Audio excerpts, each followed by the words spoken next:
Let's see, will people remember Lolo and the Silicons? I think people might remember me for a while, but I think it'll all be over in 10 years. Oke, langsung aja kita gaskan ke kasusnya. Kali ini ada sebuah perjalanan hidup dari salah satu bintang film mantap-mantap terbesar asal Prancis, dan bahkan perempuan ini mendapatkan penghargaan dari Guinness Book of Records sebagai salah satu pemilik payudara terbesar di dunia pada masa itu. Sebelum menuju topiknya, kalian bisa bantu Akang untuk like, share, dan subscribe ya lur, supaya channel Akang bisa lebih berkembang lagi ke depannya.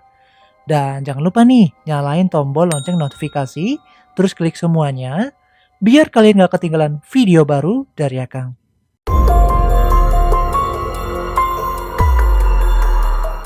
Dilahirkan dengan nama asli V. Genevieve Aline Valois pada tanggal 9 Februari 1963 di Clermont-Ferrand, Prancis. Namun seiring berjalannya waktu, dia mendapatkan nama panggungnya menjadi namanya itu Lolo Ferrari. Dibesarkan dalam keluarga dengan 4 bersaudara yang ayahnya merupakan seorang insinyur dan ibunya merupakan guru olahraga. Ayahnya Lolo ini juga jarang pulang ke rumah karena dia bekerja di luar negeri. Dia cuma mengunjungi keluarganya hanya sekali atau 2 kali dalam setahun. Dia juga sering bersikap dingin terhadap istrinya sendiri nih lur. Hal itu membuat Lolo tumbuh menjadi sosok yang kurang perhatian dari orang tuanya. Bahkan yang sangat sulit diterima, ibunya bernama Catherine Valois juga sering ngatain Lolo jelek dari kecil dan gak ada pria manapun yang bakal nerimanya. Dari semua perkataan ibunya, langsung nih dia jadikan motivasi dan ingin membuktikan kalau semua perkataan ibunya salah. Perkataan ibunya yang kayak gitu, serta ayahnya yang jarang pulang, membuat Lolo pergi untuk mencari perhatian dan kehangatan di tempat lain. Beranjak remaja, dia juga sering nongkrong di bar dan juga sering mencari pria dewasa yang siap untuk menemaninya pergi kemanapun, serta yang paling utama benar-benar mencintai dia.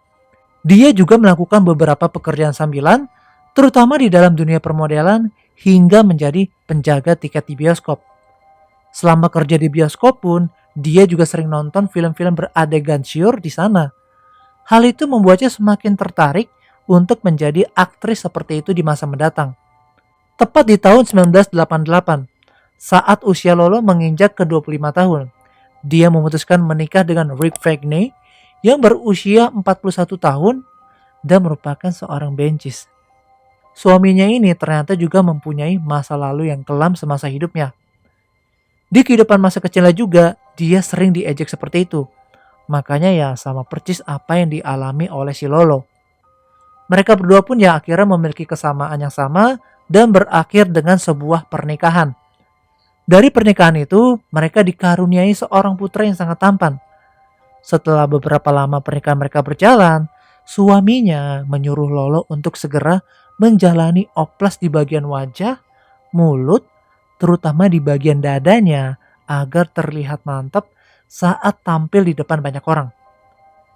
Nah, dimulai dari sinilah nama Lolo Ferrari menjadi nama panggungnya dia, yang dimana kata Lolo dalam bahasa Perancis memiliki arti mempunyai dada yang besar, sedangkan Ferrari berasal dari nama keluarga kakeknya. Karena kalau kalian mau terkenal harus mempunyai nama panggung yang bagus.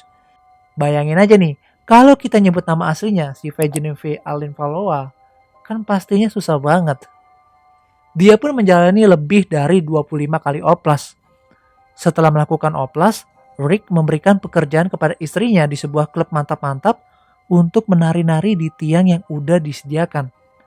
Gak pakai lama, namanya dia mulai terkenal gara-gara sering menari di klub itu. Dia juga sering menerima job endorse dari salah satu pakaian yang cukup ternama. Dan banyak juga nih yang ingin menyewa Lolo hanya untuk semalam bersama-sama di sana dan melakukan mantap-mantap. Nah yang lebih gilanya lagi, suaminya malah mengizinkan istrinya dengan pria lain hanya karena menerima upah yang cukup besar. Gak lama kemudian, tempat kerjanya si Lolo ini disambangi oleh pihak berwajib gara-gara tersebar beredar bahwa ada yang memakai obat-obatan terlarang. Dan apesnya, si Lolo yang pada saat itu sedang memakai obat-obatan juga langsung ditangkap pada tahun 1992. Namun ibunya berhasil melepaskan dia dari sel tahanan dengan uang tebusan yang cukup besar. Setelah bebas, dia langsung menjalani penambahan proses implan di semua badannya. Akan tetapi dokternya mengatakan nih, kalau dia nggak sanggup untuk melakukan proses operasi di bagian dadanya itu nih lur. Karena dokternya ini merasa kalau itu udah cukup besar buat dia. Dan seandainya kalau hal itu dilakukan, bisa menyebabkan efek samping atau enggak bakal berakhir hidupnya. Dari sekian banyak dokter yang menolaknya, pasangan suami istri itu tetap kekeh untuk mencari dokter terkenal yang bisa membuat ukuran dadanya lebih besar lagi. Hingga pada akhirnya, mereka bertemu dengan seorang dokter terkenal bernama Mark Hortel. Dia pun juga bersemangat nih untuk membuat ukuran dada Lolo semakin besar tanpa peduli resiko apapun yang bakal diterima olehnya nantinya.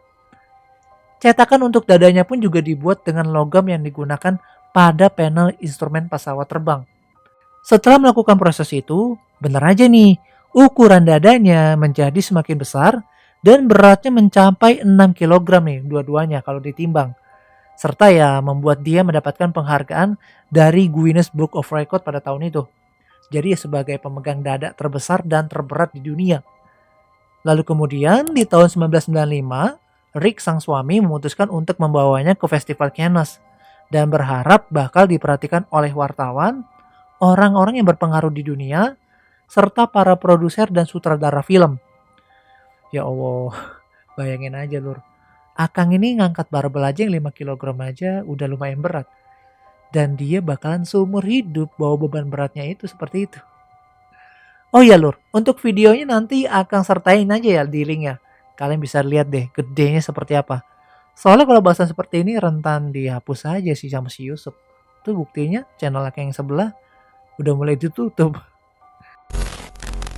Hai, halo lur. Sorry ya, gue salah dulu nih videonya. Jadi Akang cuma mau ngasih tahu kalau channel Akang ini, kalau emang seandainya pengajuan bandingnya ditolak, kalian bisa mampir aja kok ke channel Akang yang baru di Kang Harley. Nanti kalian bisa langsung aja nih klik link yang ada di bawah di deskripsi Akang. Pokoknya nanti udah langsung otomatis menuju ke channel Akang yang baru.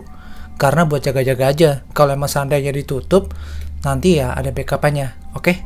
Tolong support Akang ya di sana. Nah, kemudian kejadian menghebohkan itu membuat para penonton, wartawan, dan fotografer gak berhenti mengedipkan mata dan memotretnya. Lolo juga berhasil menjadi sampul cover majalah mantap-mantap di sana. Bahkan dia menjadi kiblat bagi wanita-wanita yang mau terkenal harus melakukan implan seperti itu. Karirnya pun juga melesat gara-gara ide gilanya yang membesarkan dadanya. Dia juga diundang di acara TV, terus main di acara game show.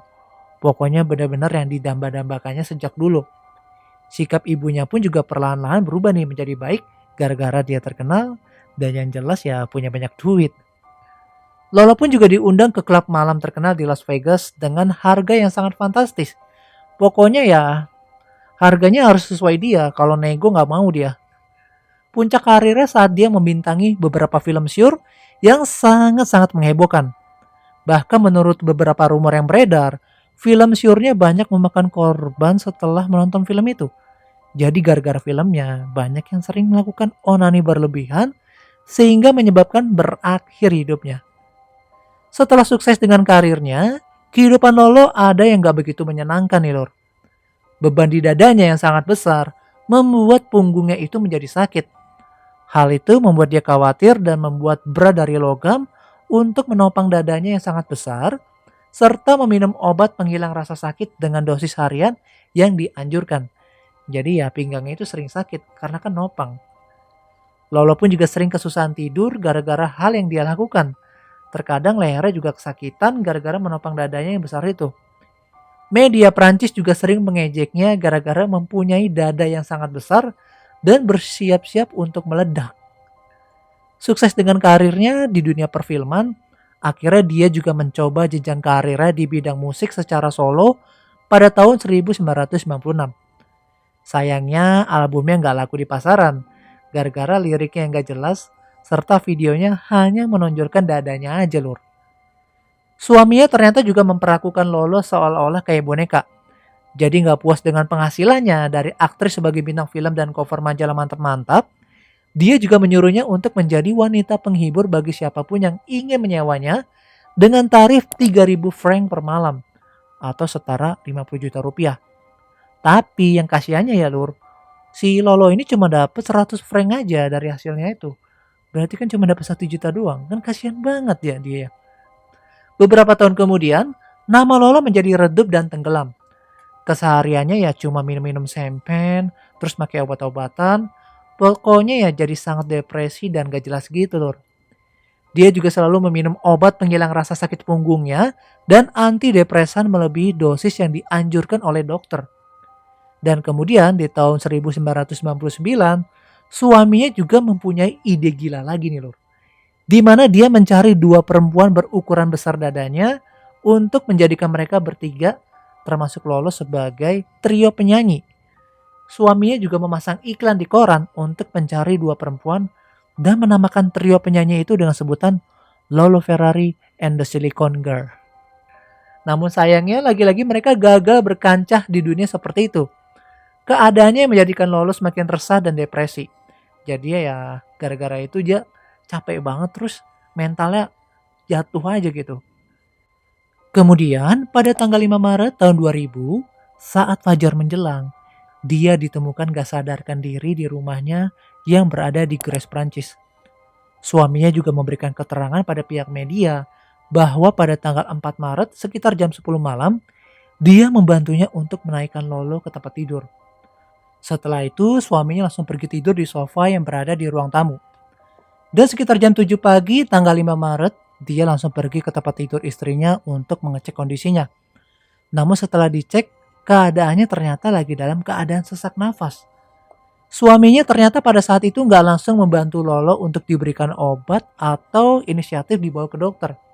Tapi dia malah ngelanjutin tidur lagi sampai jam 2 siang di sofa tadi. Setelah bangun dia langsung cek lagi nih keadaan istrinya. Di situ dia mendapati istrinya ya udah nggak bernyawa lagi lur. Penyelidikan pertama mengungkapkan kalau Lolo kehilangan nyawanya gara-gara terlalu banyak mengkonsumsi obat-obatan. 2 hari kemudian, suaminya menemukan surat terakhir dari istrinya yang berisikan, "Mama, Papa, saya sangat sayang kepada kalian, serta minta maaf atas perlakuan saya selama ini terhadap kalian dan membuat malu kalian.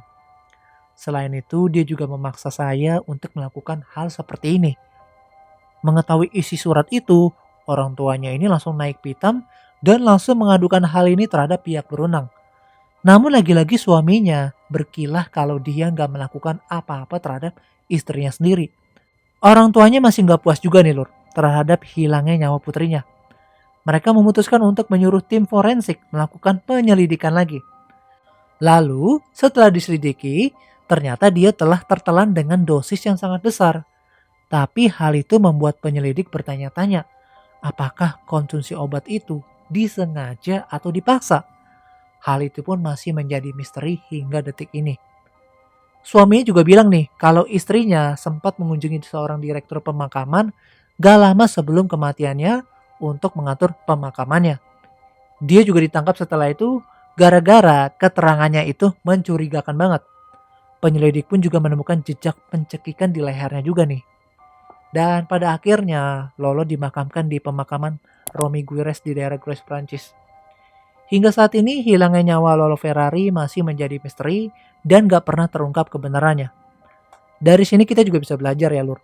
Kalau yang berlebihan itu ternyata gak baik juga ya lur. Ternyata apa yang udah dikasih sama sang pencipta ya harus diterima dengan lapang dada dan sukacita. Dan kabar terbarunya yang Akang tahu, kuburannya ya udah gak terawat lagi sama terurus. Jadi bener-bener banyak daun-daunan, terus ornamen-ornamen kuburannya hancur, dicoret-coret. Kasian juga ya sama Lolo Ferrari. Dan itu dia sih ya bahasan mengenai bintang terkenal adegan syur yang dadanya itu besar banget. Semoga hal ini bisa diambil pelajarannya untuk menjaga ketat anak-anak kita.